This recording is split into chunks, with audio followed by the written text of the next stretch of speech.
Time for a weekly conversation with Pride of the Jaguars running back Fred Taylor ahead of the Packers-Jaguars matchup. Fred, let's rewind quickly to the Jaguars-Patriots matchup at Wembley, and the best performance overall of the year for this team. All three phases got the job done last week in London. Yeah, all three phases executed on a high level. Started out a little slow, but that's okay. They finished strong, walked away with a 32-16 victory. I believe it was the most points scored this season by our offense, and they did it in a different sort of type fashion. 39 times they ran the ball. I believe it was 18 in a row, consecutive runs, and only attempted 20 passes, in which Trevor was pretty effective on that. They had some deep shots to Brian Thomas Jr. The biggest play of the game, obviously, the 96-yard punt return that almost gave everybody a heart attack before he brought it in. The P.J. Washington 96-yard punt return, the 11th longest return in the history of the NFL, the longest in the history of the Jags, and the London game was a huge play. And I think that just gave the guys the confidence and the momentum boost that they needed to propel themselves, ahead of the Patriots to get the win. So much needed win, especially looking ahead at the next four games. Needed to bring that one home.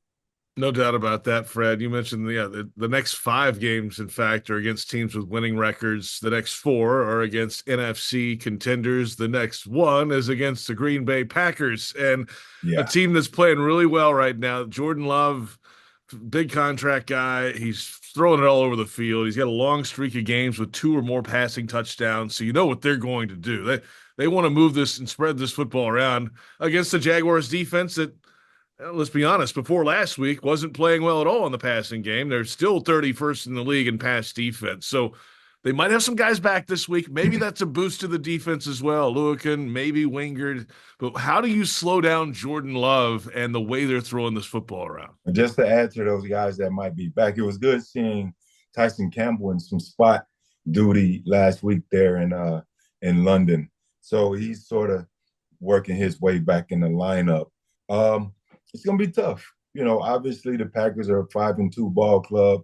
They played some close games. They played a thrilling matchup against the Texans last week, but it's not impossible.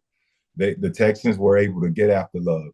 They got two interceptions off of him. They sacked him, I think, 3 or 4 times, and those picks came by way of pressure and good secondary play. So, Jags, if they can continue Trayvon Walker, what he's been doing in these last 3 games, but he's been a sack machine. He's actually coming into his own and just sort of he has a sack streak going here. So and he's also playing well against the run. So they're going to have to continue to be very disciplined against the run and managing, not allowing Josh Jacobs to get going. Because if he gets going, then it makes it an easier job for Jordan Love. So J&J, Josh and Jordan will definitely be on the hunt.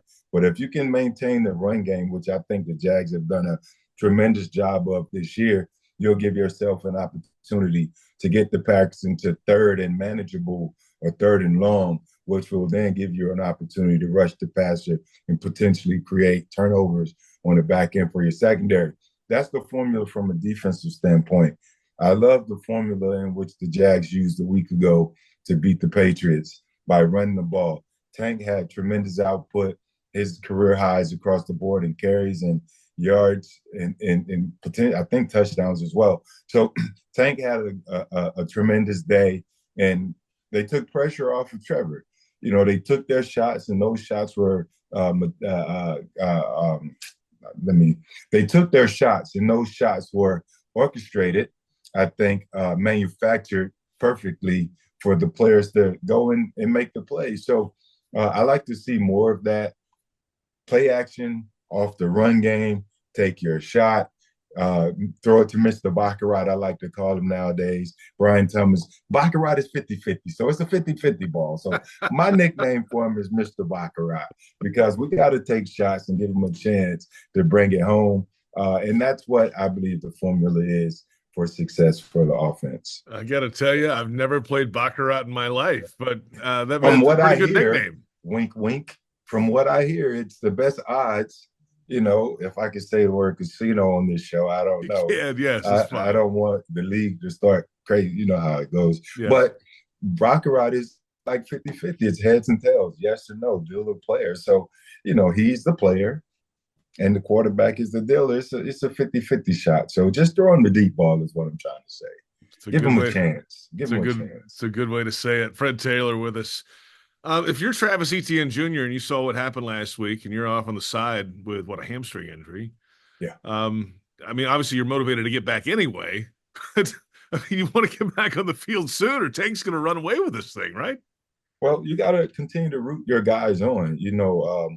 I spoke on the show with the guys earlier, and we talked about I think competition. I think winning is a byproduct of competing. You want to win, and how do you do that? You have to compete. Like we all want to win, but the competition, like what do they say? The cream rises to the top, right? I've always wanted to compete. I've been in this situation many, many times where I was a starter and then I get injured, and then guys go out there and they have these sort of performances, and you go, okay, but what usually the league or the team rules are, you're not going to lose your job to injury. You still get an opportunity to go out there and compete. And I believe Travis is in position where he has a strong mindset. He's strong-willed. He'll return from his injury and go out there and compete and let the coaches make the decision on who gets the reps, who gets the carries, because they're doing that anyway, right? The beauty of it all is being able to have a two-headed monster and Travis and Tank. Let's call them TNT. That's dynamite, right? So I like my TNT and my J&Js. I'm working this morning, JP. What we got? F&J? I don't know what that I is. don't know, man. Well, I do, but I can tell you off air because So, so I like the fact that they do have a dual threat. They have a two-headed monster, two guys who are very much capable of getting it done, as well as the team now has an insurance blanket in that Tank is a younger player. Tank will not be asking for a contract in a couple of years. Whereas on the flip side, Travis, he's potentially could have been, in position to go in there and say, hey, I saw what you paid my college teammate. You got a little left for me. So, I mean, this slows that down a bit, but still, it's not in his control. It was never in his control. Still got to leave that up to the team in the front office. But these are the things that, now management gets an opportunity to kind of use his leverage and kind of play around with as they look at their roster or the roster of a 2-5 ball club.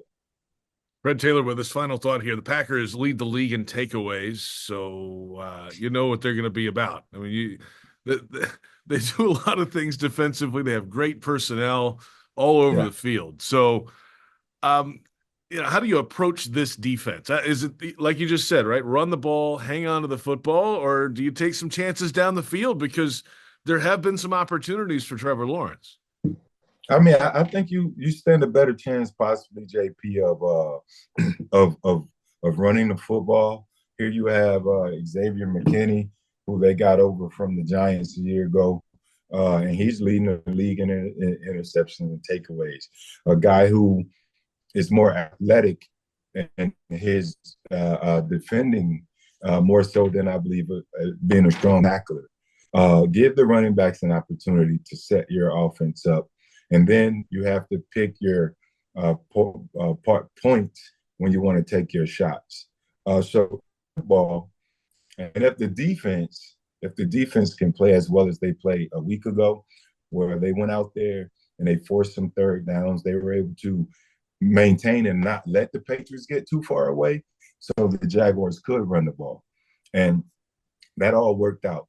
So stop the run, try and get 3-and-out situations or manage the scoring opportunities for the Packers, and then on the flip side, go out there and run the ball, set up the deep shot via play action, and you got to score. The guys got to catch the ball this week and score, because that's sort of been a theme. When they make the mistakes, the Jags play bad. When they go out there and they execute the plays that they are simply supposed to execute, they're actually a really good team. and they could be a better team if they just do that. And don't get behind 10-0. That's hard to make a living in this league that way. Yeah, They did don't it get last behind week, 10 but nothing. You can't get oof. behind 10 nothing on the Packers. Uh, yeah, you got to come out. You got to try to play faster. But when in doubt, though, however, you still got to play hard for 60 minutes. You got to go out there and not show any quit down. They could have easily tucked their text, especially after hearing the whole quit message the week prior to versus the Bears. They could have said, "Here we go again. We're down. Let's quit. We're ready to go back to the States." They didn't do that. They continue to fight through. They continue to find a way. They built some momentum. They only allowed another touchdown after that. And they found a way to win 32-16 in a much needed win. And they have an opportunity to do that back in Jacksonville in front of the home fans. Fred, well done as always, and we'll talk to you in the post game. Hopefully, the momentum carries back over the Atlantic. We'll talk to you a little bit later. We certainly have momentum. We'll see. I'll be on standby.